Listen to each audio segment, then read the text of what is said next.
Reservation अलग अलग होगा? देखो ऐसा है, जहां तक मेरी पढ़ाई है, जहां तक मैं ग्रामीण विभाग शहरी विभाग में घूम रहा हूं, जो आम शिव सैनिक है, जो सालों से बाला साहब ठाकरे से संबंध रखते हुए, उसको अपना बाप मानते हुए, शिवसेना को अपना घर समझता है, वो आज भी शिवसेना के साथ ही, उद्धव ठाकरे के साथ ही। सर, संजय राउत जी का जिस तरह से बयान आया है, उन्होंने कहा है कि जब तक हमको अलायंस में रहने का तब तक रहेंगे। ये तो ऐसा है कि हमारे भी यही सोच है, जब तक हमको चाहिए हम रहेंगे, नहीं बाद में नहीं रहेंगे, उसमें क्या है? वो हर एक की चाहत की ये है, हमको नहीं पसंद आया तो हम बाहर ले जाएंगे। और कुछ दिनों पहले प्रकाश अंबेडकर की और उद्धव ठाकरे जी की पीसी हुई थी, उन्होंने कहा हम अलायंस में है, लेकिन आज सुबह संजय राउत जी ने कहा कि हम अलायंस में नहीं, उसके ऊपर किस तरह से देखते हैं? मैंने उनके पीसी देखी नहीं, कुछ संदर्भ में वो बोले मुझे मालूम नहीं, मैं उसके ऊपर बात नहीं। आज सुबह ही उन्होंने कहा था कि अरे आज सुबह कहा था वो आपने सुना, मैंने तो नहीं सुना ना, तो मेरे कान जब तक सुनते नहीं मैं कैसे बयान दूं? फिल्म आदिपुरुष का ये जो मुद्दा है काफी खूब पकड़ते नजर आ रहा है। अब डायलॉग्स बदलने की बात कही जा रही है, जो 5 लाइनें जिसने सभी के देखो ऐसे जो बूंद से गई वो हद से नहीं आती, बूंद से गई। जलेगी मेरे बाप की, जलेगी, अरे क्या है, जलेगी मेरे बाप की, या कोई हनुमान के मुंह से, पवन पुत्र हनुमान, उसके मुंह से जलेगी मेरे बाप की? यानी डायलॉग उनसे क्या क्या लिया था, क्या कोई फिर डायलॉग नहीं आए थे ना, ऐसा मुझे लग रहा है, ऐसा ही हुआ है। देश के कई सारे सिनेमाघरों में हिंदू संगठन कार्यकर्ता जा रहे हैं, फिल्म को रोक रहे हैं, लोगों को देखने को दे रहे हैं, इसी की वजह से नहीं, ऐसा है कि मुझे लगता है पहली बार मैं उनके समर्थन में हूं कि राम जो हमारे हृदय में है, जय सिया राम जिसको हम बोलते हैं, मर्यादा पुरुषोत्तम करके हम जिसको देखते हैं, जिस हनुमान की स्वामी निष्ठा पे आज भी हमको गर्व है, उसका इतना विकृतीकरण करना, ये मुंतशिर को किसने सुपारी दी थी क्या? अब तो ये मुंतशिर उनका आदमी है, अब उनके ही आदमी ने इतनी बड़ी गलती करी है तो उन्होंने उसको सुधारना चाहिए। तो बीजेपी के कार्यकर्ता जो कर रहे हैं, अगर मैं जिसको भगवान मानता हूं, मेरे दिल में जिसको आदर से रखता हूं, सुबह जिसकी पूजा करता हूं, उसके बारे में ऐसा कुछ आएगा तो मेरा भी दिमाग भड़क जाएगा। अगर बीजेपी ने कुछ करना चाहिए, वो बीजेपी का आदमी है, तो क्या ये डायलॉग बीजेपी को मंजूर है? क्यों ये दुनिया में जाने वाला डायलॉग है, जलेगी भी मेरे बाप की। वो बाप कौन है? तो मुझे लगता है कि जिस तरह से इतिहास का विकृतीकरण किया गया है, इसका जवाब तो बीजेपी को देना पड़ेगा, बीजेपी का आदमी है। सर, मेरा क्वेश्चन है, आपने जिस तरीके से कहा कि हम जब तक अलायंस में रहना चाहे जब तक रहेंगे, तो भविष्य में क्या आपकी जो राष्ट्रवादी कांग्रेस पार्टी है उसके चांसेस है कि बीजेपी के साथ अलायंस कर सके? हम विधानसभा का चुनाव महाराष्ट्र विकास आघाड़ी करके लड़ेंगे। ये हमारे नेता शरद पवार जी 10 बार बोल चुके हैं, मैं तो हर दिन जप ही करते रहता हूं।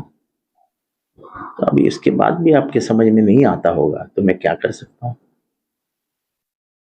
विधान परिषद विरोधी पक्षनेते यांच्या पदावरती राष्ट्रवादी दावा सांगणार आहे असं काही बातम्या येत होत्या, त्यामध्ये काय तथ्य आहे?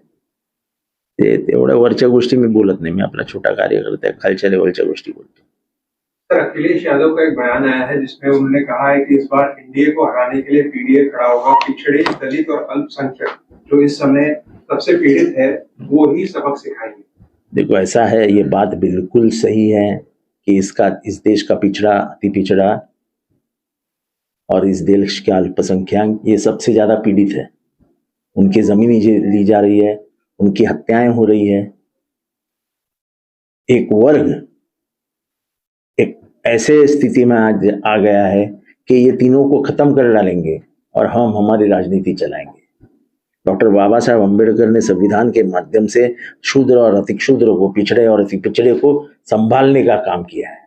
उनको तोड़ने का काम अब किया जा रहा है। जो हमारे मित्र अखिलेश यादव जी ने जो कहा है, मैं उसका पूरेपूर समर्थन करता हूं कि ये लड़ाई अब बहुजनों के बीच में है। जिस तरीके से महाराष्ट्र में 4 हत्याएं हुई दलितों की, ये अस्वस्थ करने वाली बात है। जिस तरीके से मणिपुर में हत्याएं हो रही है, उसके ऊपर आप लोग भी कम बात करते हो। जेनोसाइड हो रहा है वहां पे, हालात और खराब होते जाएंगे मणिपुर में। अगर हम उसको काबू में नहीं ला सकते तो हम सरकार में रहने के लायक नहीं है। और अगर यह आंख फैलती गई तो पूरा ईशान्य भारत अशांत हो जाएगा और हम उसको संभाल नहीं पाएंगे। तो वही जिस तरीके से मनीषा कांडे गए, एक तरीके से उद्धव जी का साथ छोड़ते हुए नजर आ रहे हैं, उसमें आप इस घटनाक्रम को कैसे देखते हैं? उसमें मनीषा कांडे जाने से क्या होता है, मैं जानता नहीं। वो बेचारी किस कारण गई मुझे मालूम नहीं, बहुत सारी बातें कानों पे आती है, पर लेकिन गई तो गई। उसमें क्या है, वो उसकी पार्टी की है, उनकी पार्टी को मालूम है रिप्लेसमेंट क्या करना है। मेरे लिए कुछ ज्यादा बात करने जैसा इसमें है नहीं।